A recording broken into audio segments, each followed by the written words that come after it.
crafting memorable customer journeys, harnessing digital innovation for exceptional experiences. Let's put our hands together and welcome back Professor Anand Kumar Jaiswal, Professor of Marketing, IIM Ahmedabad. Also, ladies and gentlemen, while Professor is getting mic'd up, I would request you all, we've got a lot of empty seats up front. Everyone who's especially right at the back, I request you to please make your way forward, occupy the seats. Get a lot of better takeaways. If you're closer to the stage, of course, you can see the PPT a lot better as well. So we have a few minutes. I invite you all, please. There's plenty of empty seats, especially we've got 2 whole tables empty right here. So everyone right at the back, if you'd like to come forward, please, this is your opportunity to do so. Ladies and gentlemen, a round of applause, please, for Professor Jaiswal.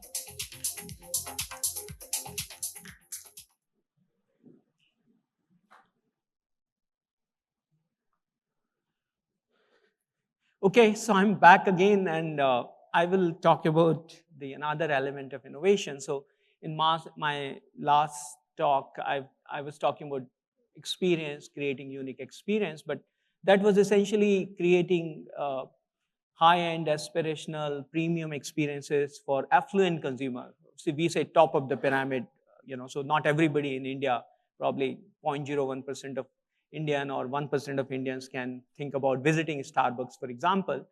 Now, I'm going to change the gear, and I'm going to talk about creating experience for the lower end of the pyramid, the bottom of the pyramid. So, customer experience, this terminology has a very different meaning when you talk about super rich Indians or high-end or affluent Indians, and when you talk about low-income, bottom of the pyramid consumers. So this part is actually about innovation for low-income consumer, how exactly you can attract these consumers, create a business model, have a viable business through innovation. So innovation is a key theme, I was told, for this entire event. So my focus, I'm going to talk about terminology which we are using nowadays very, very commonly: frugal innovation, business model innovation, reverse innovation. What are these concepts? Why they're attracting a lot of attentions of practitioners, the corporate leaders, even academics or people in the academia. So let me, so we heard this story. I think those who are from marketing background, or those who have done formal MBA or a course on marketing, they must be knowing about the Indian brands like Nirma and Chick, which is a Kevin Care, a South Indian based company. They developing ultra low cost consumer goods, and so Nirma ended up becoming a household brand by early 80s in India, defeating a big company like Unilever. And for several years, for about 10 plus years, they were the #1 brand in India. And what they did, they offered damn cheap, highly affordable detergent to low-income consumers, lower middle-income consumers, or even middle-class consumers in India. Something similar, Chick brand did it. They offered shampoo in a 50 paisa sachet. Originally they were the pioneer in the sachet marketing. They were the first to launch sachets in India. And eventually they offered 50 paisa sachet, and they created a big market out of non-users or infrequent users, and they ended up becoming real big players. So in fact, Kevin Care is this Chick brand is #1 brand in rural India, and #2 nationally, as per the last figure I looked at. So both were key Indian players creating a viable business while serving low-income consumers in India through innovation, through affordable product. So we say creating affordable product, giving acceptable product, making it available, and also creating awareness. The 4 A's of marketing in the context of low-income consumers in India. So these were, of course, the old examples, and these are innovations in consumer care. But what we are seeing in last few years, that innovation in high-tech, complex, sophisticated products, and Indian companies of late, or sometimes Indian subsidiaries or multinational, they are showing it to the world that we can develop damn cheap products, even for very high-tech application, very highly sophisticated technology. So let me give you an example. Like this is example. In fact, I did a research on GE. I wrote 2 cases on GE Healthcare in India. I did something even for GE Healthcare. So out of this, my research and the work I did. So let us look at the example of medical devices. So you have, for example, a product like Mac 5500. ECG machine. It's very expensive machine. Typically in hospitals like Apollo or Zydus Cadila or Medanta, you will find these kind of machines. These machines, this particular machine probably would cost 6 lakhs, 6 lakhs, 7 lakhs, or even more. And you need a cardiologist to operate this. You need a technician. You need an air conditioning environment. And not most Indians can afford, indirectly service of this product. So what GE did, when GE decided that they need to develop products for Indians, in India for India, that was the strategy they started off, and they said that we'll develop ultra low cost products for Indian consumers, the mainstream Indian consumers, and we need to bring down the cost of healthcare. We need to improve the quality of healthcare, and we need to increase the access of healthcare. So they developed a product, Indian team developed a product which is Mac 400. As you can see, it's a portable handheld device. Now the cost of this machine is about 50-60,000. So it's a 1/10 of the cost of the other machine. And this is a pretty one-touch machine. Even a GP, general practitioner, MBBS doctor can operate this machine. And it's just a portable, so you can keep it in backpack, carry it like rural environment, semi-urban environment, where doctors need to travel from one place to another. They can keep it with them. And it's, as I said, that it runs on battery, for example, because in rural India, you don't have battery. It's very robust machine. You need very little service, remote diagnostic if possible. So this is the product they developed for India, Mac 400. But when they developed this product, they realized that there's a real big demand for product like this, even in the Western world.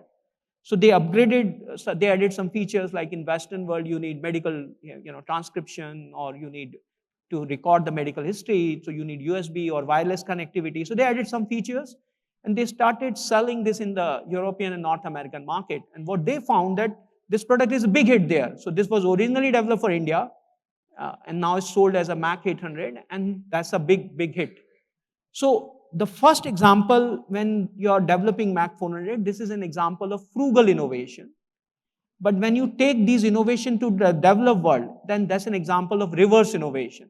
Now, why this reverse innovation terminology is used? Because what we have seen in last 100 years or even more, that the technology usually flows from the Western world to the Eastern world, or from developed countries to the developing countries, or from US or North America or Europe to countries like India, China, or elsewhere. Now, this is a reversal of innovation flow. Now, what we are seeing, that innovation is happening in India, and then they are finding their way to the North America and the European market. So this is therefore reverse. That's the idea. This opposite to the usual innovation flow we see. Now, this is just one example, but one can argue this is an example. Mac 400, as I said, pretty cheap machine. You can carry it with you and do the diagnosis in small villages easily. So this is one example, but look at, one can argue that ECG is relatively simpler medical device.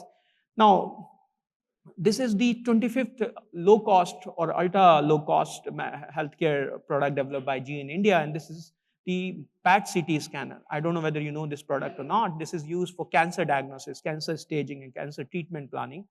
And on an average, this machine used to cost about 16 to 20 crores. It's a very expensive machine, very sophisticated machine.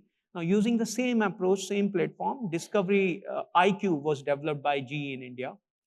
And this is a low cost. So they reduced the price of this machine from roughly 16 crore to 8 crores, 50% reduction in a very complex, sophisticated device. So this is another example of frugal innovation. You're reducing costs for very high-tech, very sophisticated product. This is one example. In fact, the best example, we all know that India as a country has become the key attraction or key market for frugal innovation. And the best example is Chandrayaan. We all know that a few months ago, India became the first country to land on South Pole and the third country all over the world to land in Moon. And if you look at the entire cost of Chandrayaan 3, it was actually entire project, the cost of that project was $75 million US.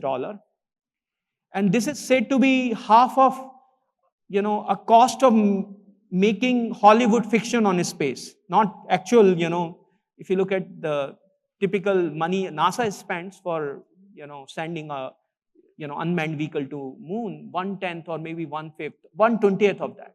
So half of our cost of Hollywood movie manufacturing, that was the cost of this product. And this is a real sophisticated device. So India could do this. So this is again a credential or an evidence of Indians establishing their credentials or reputation or credibility in developing frugal innovation. Let me give you some more examples. So Godrej Chotukul, I don't know whether you know, a battery operated $50 refrigerator. $50 is roughly 3,000, 4,000. This is the product they developed using same approach. Low cost. Nano, of course, a great engineering success. Innovation, of course, because of marketing and other factors, it couldn't achieve the desired commercial success. But technologically, or from product development point of view, bringing down the cost of a car to $1,200 or $1,300, that was unbelievable. Nobody thought that this can be done, and the Tatas did it. So this is another example of frugal innovation. So all these examples are actually the examples of product frugal innovations. But let me give you examples of frugal innovations in services. In fact, again, we discussed these cases in, at IIM Ahmedabad in business schools. So look at Arvind Eye Hospital. I don't know whether, probably most of you may be knowing Arvind. Now, Arvind does about 0.5 million surgeries each year, cataract surgeries, and 2/3 of these surgeries done at a zero cost, free of cost. And if you look at the volume, the surgeries they do is a 60, this is 60% of all the surgeries done in the UK. Remember that one hospital doing surgeries, the volume, which is 60% of all the surgeries done in the UK, for example, by NHS. And look at the cost. So you're doing 2/3 of the surgeries free of cost. And if you compare the actual cost of cataract surgery at Arvind is 1/1000th of the cost of cataract surgery by NHS in the UK. So 1/1000th, you can understand if you're like paying 1,000 rupees in the UK, you need to pay just 1 rupees in India. That's the cost differential, for example.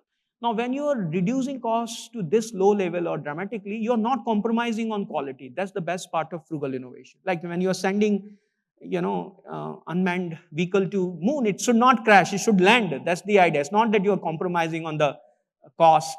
So this is if you look at, in fact, the data, and this is the published data in the Western world, this shows that the surgical complication rate of Arvind Eye Hospital is half of this complication rate of NHS in the UK.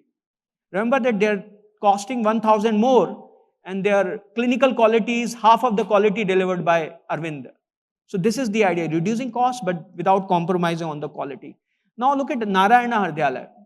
Again, well-known hospital, Devi Shetty, most of us should be knowing about it. Now look at the surgeries Narayana does. This is old data, but still for comparative purpose we can use it. So Narayana coronary bypass, coronary artery is a pretty complex. One can argue that cataract is simpler operation, but coronary bypass is pretty complex, ultra complex medical intervention. So look at Narayana on an average cost, the bypass surgery cost about $2,000. Whereas in US, for the same surgery, you need to pay anywhere from $20,000 to $40,000. So this is, the lower bound of US rate, 1/10 of that, 2,000 versus 20,000. That's what you need to pay in India. If you look at the volume, in Narayana, they do roughly 3,000 plus surgeries each year, whereas the two biggest hospitals in the US, Cleveland Clinic, does half of it. And Massachusetts, the next biggest hospital, does 1/5 of that. So look at the volume, sheer volume. Even the pediatric surgeries, Narayana does roughly 3,000, whereas the biggest children's hospital in Boston does about 1,000, which is 1/3 of that. Now again, look at, you're doing surgery, heart surgery is 1/10 of the cost, but again, look at the quality, clinical quality. Again, the data which is published, which shows that the mortality rate after 30 days in Narayana is 1.4%. Whereas the same rate in the US is 1.9%. So you're paying anywhere 10 times to 20 times more for heart surgeries, and you have far better quality delivered in India. That's the idea. So this is the frugal innovation idea, that I'm reducing costs to a great extent without compromising on quality. Of course, Western world created these superbug, what is superbug, and all these, protective, restrictive strategies to, make sure that India should continue to be a small player in the healthcare market, for example. But that's the idea. So this is example of frugal innovation in services in healthcare domain. Now, if you look at, for example, so these are all examples. So I talked about frugal innovation product. I talked about frugal innovation in services. Now, there can be frugal process-based innovation. So if you're from manufacturing, let me give you an example of process innovation. Process innovation may be different from the service innovation. For example, there were several parts which use complex machinery, or complex parts used in machinery. Earlier, you need a sophisticated process. Means, for example, through welding, through you need to join 3 or 4 different pieces, intricate design you want. That would cost a lot and significant time. You need to for example, build that part or manufacture that part. But the innovation example is like, for example, some companies started using 3D printer. When you use 3D printer, this is an example of process innovation. So I'm changing the existing process and using a new process to bring down the cost to a great level. So that's a process innovation example. Now, let me talk about business model innovation. So what is business model innovation? So business model innovation is that when you are innovating not only in one element, maybe not only in, say, for example, the R&D side, or not only in, say, for example, the service delivery side, but you are innovating in every element of your business, every single aspect of your business. When you innovate, in fact, Arvind is not example of service, though I discussed that. Arvind is an example of business model innovation, because every element, every aspect of value chain, for example, like the way they do, like they source patient from rural areas. So they do the eye camp because they realize that poor consumers or poor individuals in rural areas, they don't know what is cataract, for example. For them, for example, they think that losing eyesight is part and parcel of growing old. So for them, it's not a problem to be solved. So even when Arvind was giving free surgeries, people were not coming forward to, use that service, because they thought that, there is a fear of surgery, for example. They may not have even money to go to the hospital. Now, what Arvind did, they started, organizing these camps. And then in camps, you do the screening and then tell people that you have a cataract. It's a simple operation, you need to go through, and then this problem can be solved. We'll take you from your village to the hospital. Once you're treated, we'll return back you to your place. So it's innovation in terms of sourcing customer. In terms of even the hospital, like cross-subsidization model. So Arvind, what Arvind does for people like you and me, they provide good service, but at a significantly higher cost. But they use that money to provide free services to people who cannot afford. So cross-subsidization, the revenue model, for example. The doctors, the kind of doctors they attract, their HR cost is very low. It's an assembly line model in the surgery room. So all the pre-operative work is done by paramedics. All the post-operative work is done by another team. The doctors can do just surgery. And therefore, on an average, Arvind Eye Hospital does roughly 1,500 surgeries, cataract surgeries, whereas normal ophthalmologists elsewhere may be doing just 300, 400 surgeries in each year. So this is the efficiency gain you have. So this is all example of business model that you're changing. Now, the key thing in business model is that in India, particularly in developing countries, this value discovery idea, which I said that even when you're giving free product or service, you need to tell people that you have a problem which need to be addressed. You need to create awareness of cataract, for example. Just offering free product or free service or low cost product or service is not good enough. So that's the concept of value discovery. And business model innovation says that every element, like value proposition, you need to innovate, value creation, you need value appropriation, revenue model, like Arvind has this cross-subsidization revenue model through which they can charge, as I said, higher prices to rich consumers and cross-subsidize the poor. So this is an example of business model innovation. Now, how exactly you can do that? How exactly you reduce the cost of innovation and develop these products? So in our research, we are trying to understand this process by examining all the key players, all the successful examples of reverse innovation. So we said that, for example, the conventional approach companies use to bring down the cost is a defeaturing. And that's not the approach you need. So what is defeaturing? So defeaturing is, for example, if I need to bring down the cost, I will, tone down the product. I will remove certain functionalities, certain features. For example, like if I'm MNC, for my American customer, I have one product, but when I launch this for India or for a Chinese customer, I will replace metal with plastic. If I have a fully automatic control, I will give a semi-automatic machine or even a manual control. If I have a bigger screen, I will give smaller screen to Indian and Chinese, or I will give a black and white screen instead of, say, a colored screen in medical devices, for example. So this is how you, remove features and then attempt to bring down the cost. Now, this is said that this approach can only, reduce the cost to a small level. If you really want dramatic cost reduction, then you need to use a clean slate approach. And clean slate approach is different. So how this is different, I will explain. But let me give an example, why defeaturing will not work. So this is well-known example of a big automobile company. When they launched their high-end vehicle in India, they thought that for Indians, you need to bring down the cost. So they looked at where exactly they can cut down the price or the cost. So they said that in a car, you have 4 windows, and these are power windows, the 2 rear, 2 front. So that these Indians don't need power windows for all 4 windows. So let us remove these 3 windows and make them manual and give only the front window as a power window. In fact, they did that. This product was actually launched, a high-end product in India.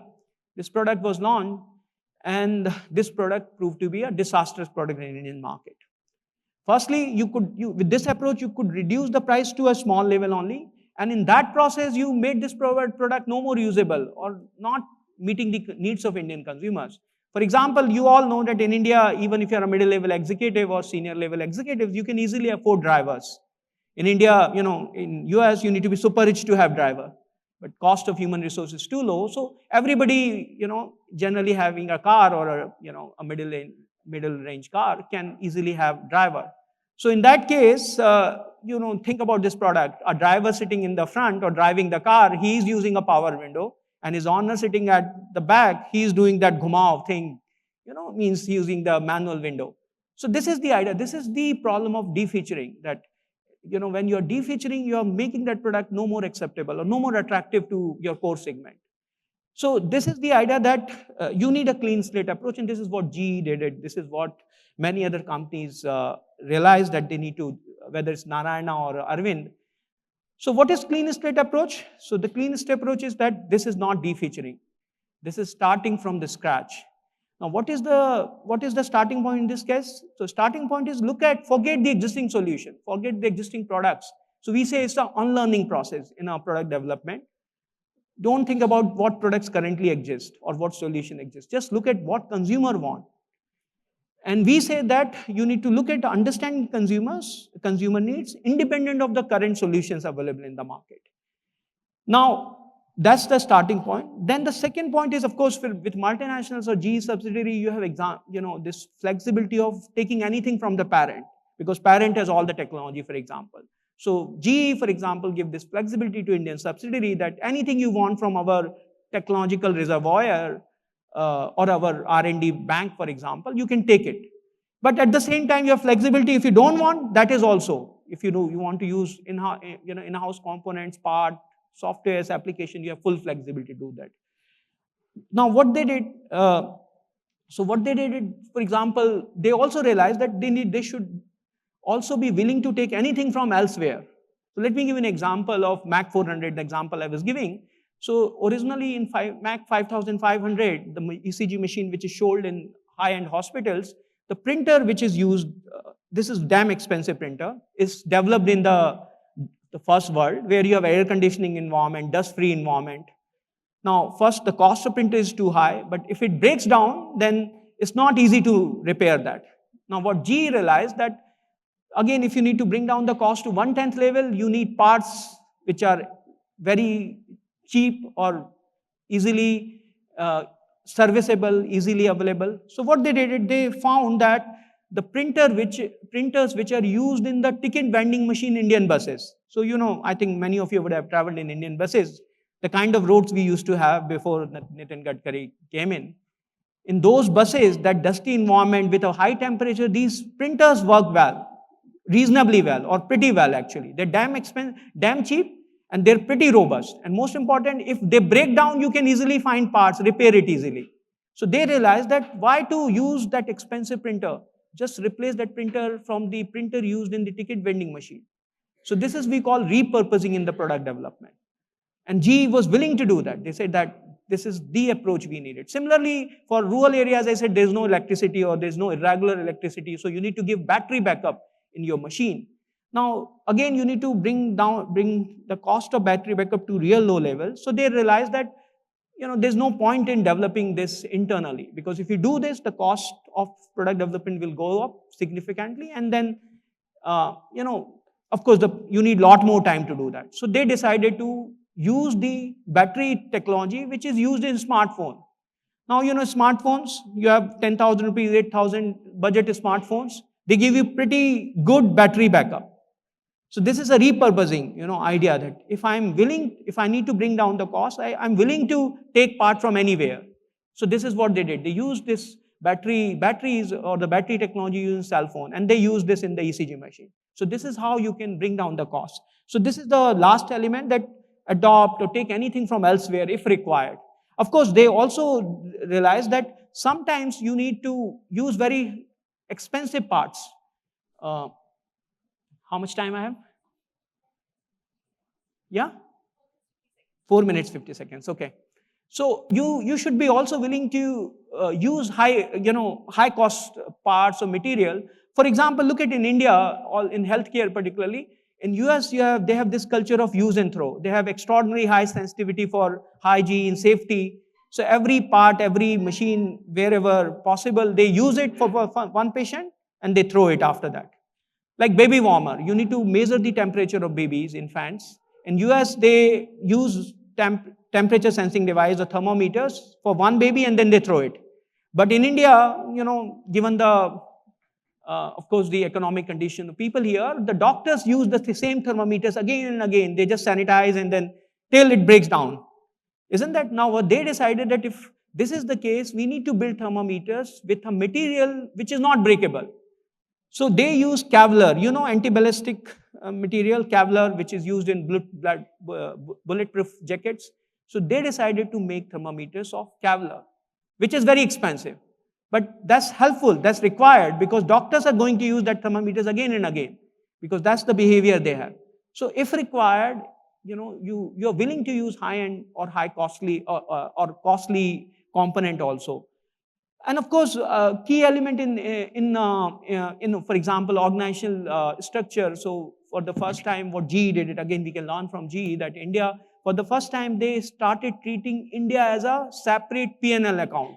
In the history of GE, for the first time they said that we'll treat India as a separate P&L account. Means we'll give complete flexibility to the Indian CEO to decide which all technologies to be developed, how to deploy resources.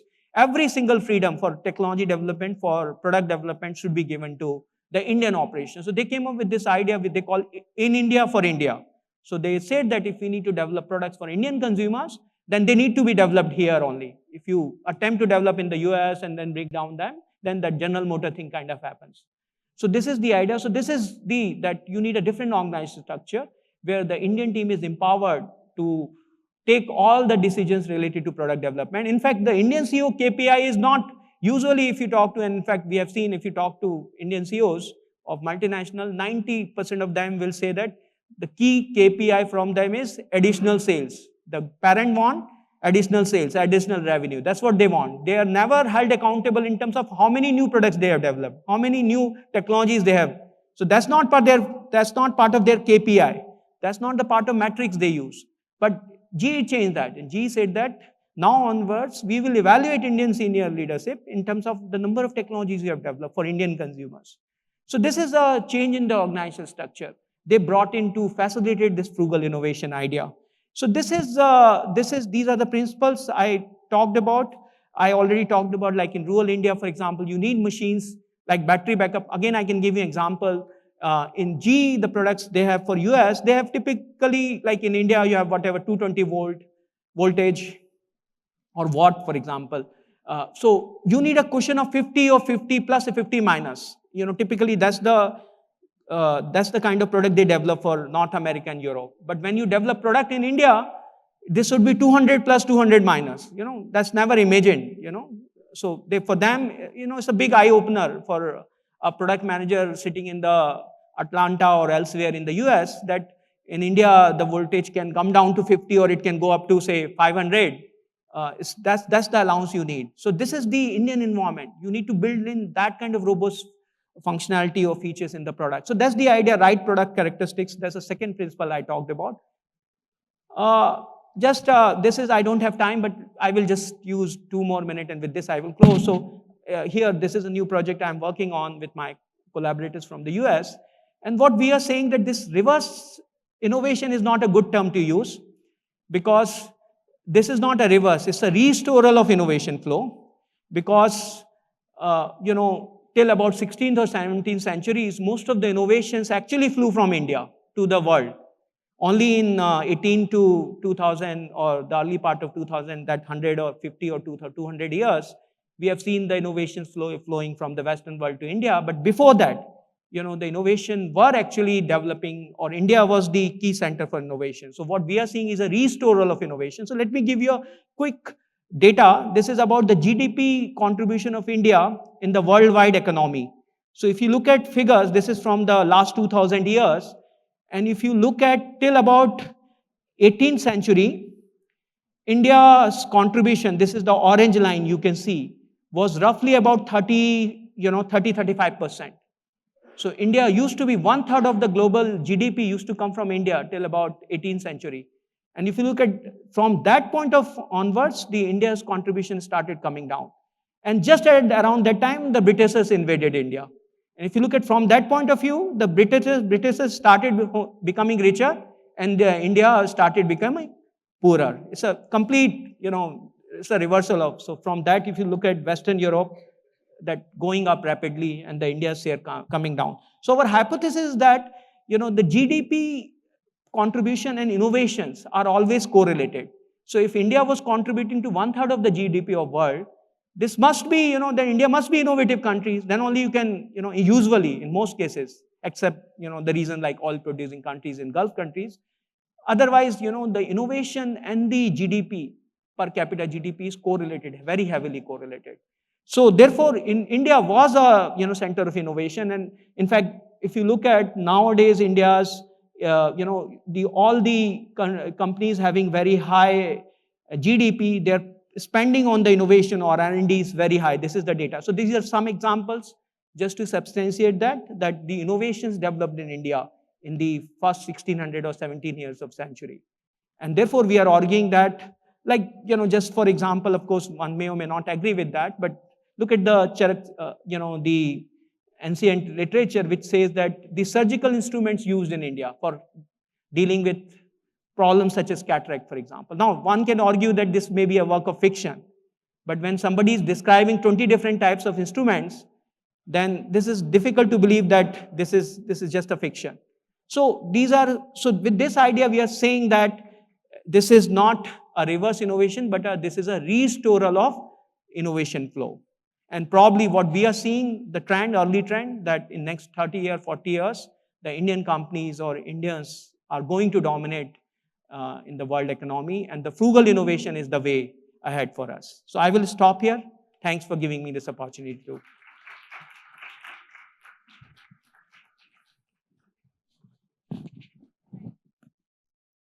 Check. Thank you, Professor Jaiswal.